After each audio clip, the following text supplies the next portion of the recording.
We're going to talk about globalization, and perhaps there's no word that is more used in describing the contemporary international system than globalization.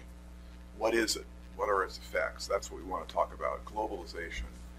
The world is becoming more connected.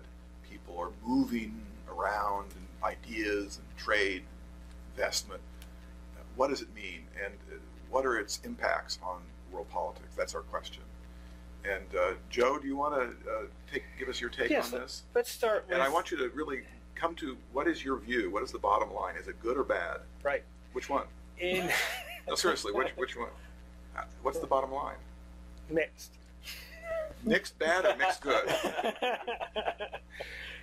Economic globalization, a two-edged sword, but in the fullness of time and over the course of history, I think you have to say it's been a very positive force.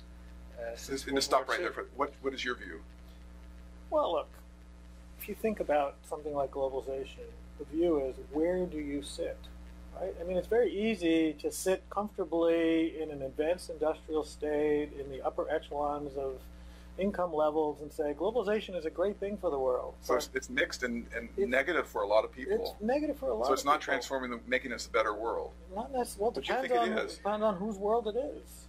And for a big chunk of the world, it is becoming a more positive place. Think about China in the 1950s and 1960s. It explicitly pursued a policy of separation from the world economy, a so-called strategy of autarky, and people were starving, and millions of people simply perished as a result of famine.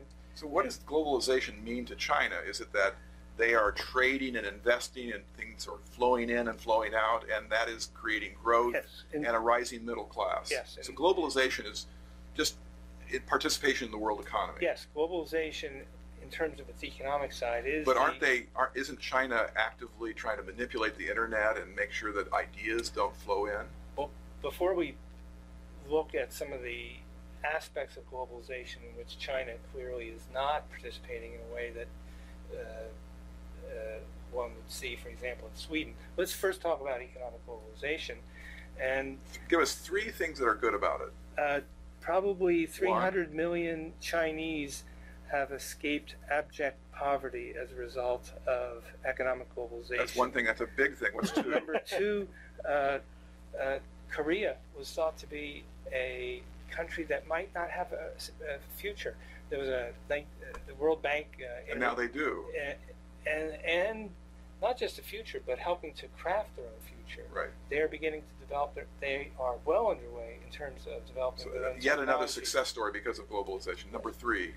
I think economic globalization in Western Europe is part of the story of the development of a zone of peace in that part of the world. Stop right there, Mike. What's wrong with that? There's nothing almost wrong half with of that. Humanity right there is on the upswing. Yeah, there's nothing wrong. So how can wrong you with possibly sit here and say it's bad? I mean, who are the losers? You said it was bad. You're the one caricaturing the debate into good and bad. But actually, that's not the way you should think about globalization. Good. You should think about it as a double-edged sword. Well, I heard that before. So both of you are into the double-edged sword analysis. Well, I think he said two sides of the same coin.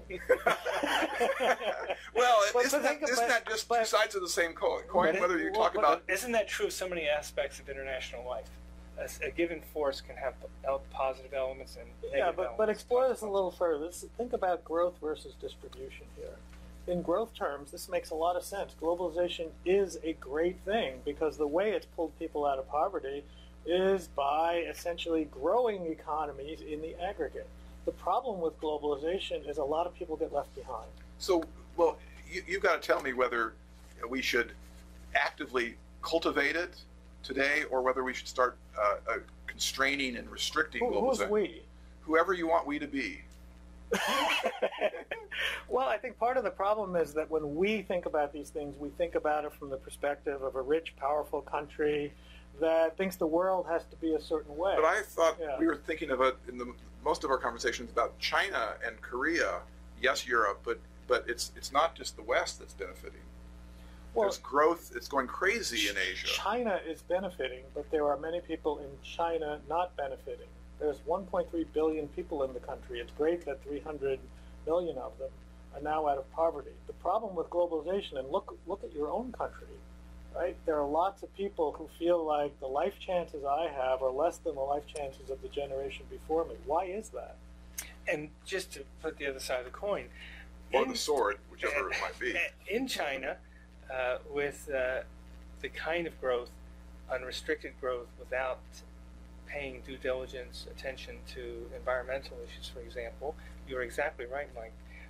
Tens of millions of Chinese are suffering from environmental problems, bad air, dirty water, and sometimes lots of problems with regard to regulation of health and safety regulation, both in terms of where they're working and also the kinds of foods they're able to purchase. I think all and of this is growth without reasonable governance. Yeah, so I think the question, John, is not is globalization good or bad. We know it has good elements and bad elements. The question is how do you harness it in order to maximize the good and minimize some of the bad? And the problem with caricaturing the discussion, as a lot of times happens in these kinds of international relations and political discussions, is that people want to paint you into a corner and say, so you're anti-growth or you're a Luddite because you believe globalization has negative effects, or you're a naive Pollyanna because you think capitalism doesn't have any blemishes. And those obviously are caricatures. But if globalization is making countries more unequal and impoverishing people, what do you do about it? How do you gain the benefit and reduce the downside? A challenge for a country like the United States, but this is also true for countries like France, they're grappling with it, Italy, is how to make the economy fit within the world economy, recognizing there are some individuals who will not be able to make the adjustment, who will not be able to make transition, and in those cases they have to be able to, there has to be some form of compensation for those individuals. Unfortunately, our democratic political systems have not yet come to grip with the need for compensation and adjustment in the context of integration in the world economy. You're saying that winners win more than losers lose under conditions of globalization, but you need to take some of the winnings and use them to help the losers. And that's where politics comes in, and we're still trying to find a political formula. Or do you have a different reform proposal? You have to be a little bit careful with that because, again, one could caricature this into, the president is a socialist, right? Which I don't think makes sense. I think the real solution to globalization is education. Education. Education is the issue because what happens is that those people who are well educated are able now to play in a much bigger arena than they were ever able to play before, and so therefore the benefits are magnified.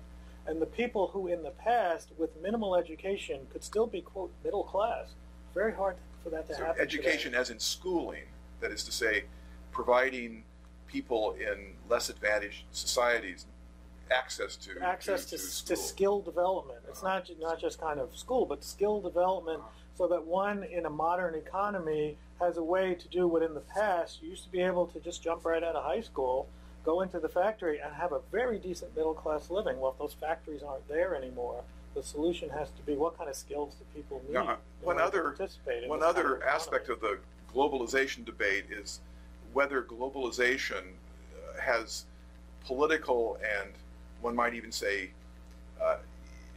idea-based contributions to the global system that change the nature of world politics. Of course it does. That is to say, a constructivist might say that it is providing new groupings of new ways of thinking about community, new gatherings of experts, globally organized to tackle things like global warming.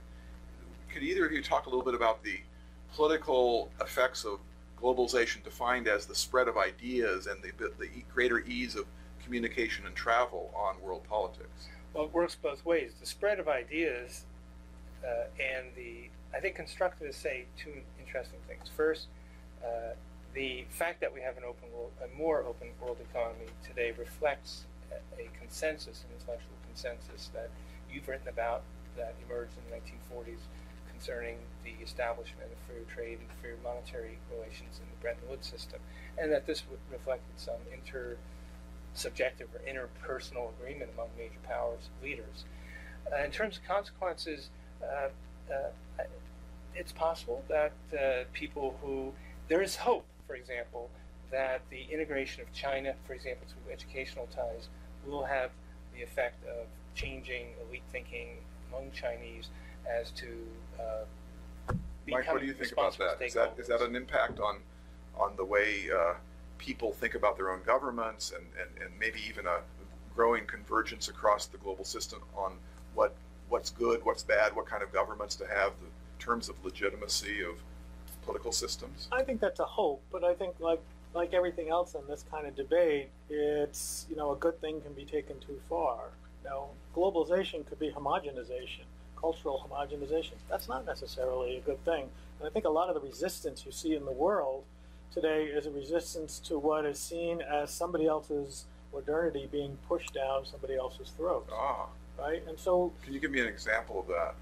I think if you kind of look at the globe and then spin it around, close your eyes, and put your finger anywhere near the Middle East, you're going to find people who say, even if I'm a moderate, even if I'm not some kind of radical terrorist, globalization is pretty disruptive, right? It has its benefits, but it's pretty disruptive.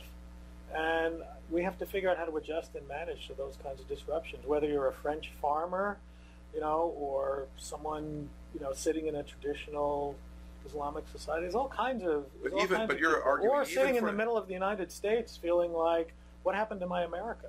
But your argument is not that the overall sweep of globalization should be, that those people have an interest in rising up and trying to reduce global interdependence. You're suggesting it should be managed and there should be systems of education and almost a more activist role for our political systems in creating a level playing field and more opportunity across. Precisely, because if we cast the discussion as are you for or against progress, I think it's going to be very difficult to make any progress in it. I think what we have to do is at the margin really ask the question, there are forces out there that we can't, it would be, I think, arrogant of us to think we can control globalization.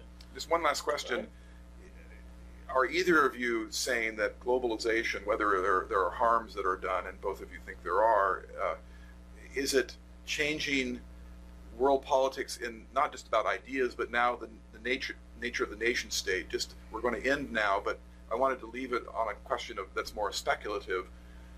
Is there a deeper transformation going on about the nature of the state system and its globalization creating conditions for some kind of political transformation of the very units of the system? That would be a point too far for me, bridge too far. People have made that case before and been wrong. It's not the direction I would go. But in terms of, for example, alleviating poverty for formerly poor countries, the effects cannot be denied. I think Mike is exactly right. For those that are left behind in developed countries, education is part of the story. It may not be all the story. Mike, any final words? I don't think globalization is going to change the nature of the state system, but what it will do is change the kinds of tools that states have at their disposal, and it's increasingly frustrating for states, for example, to try to run national economies, but that's not necessarily a bad thing. Well, I think this discussion has hopefully illuminated the challenges of globalization and the opportunities they've created for millions of people, but also the problems and new dilemmas that societies are facing in the context of globalization. So thank you both.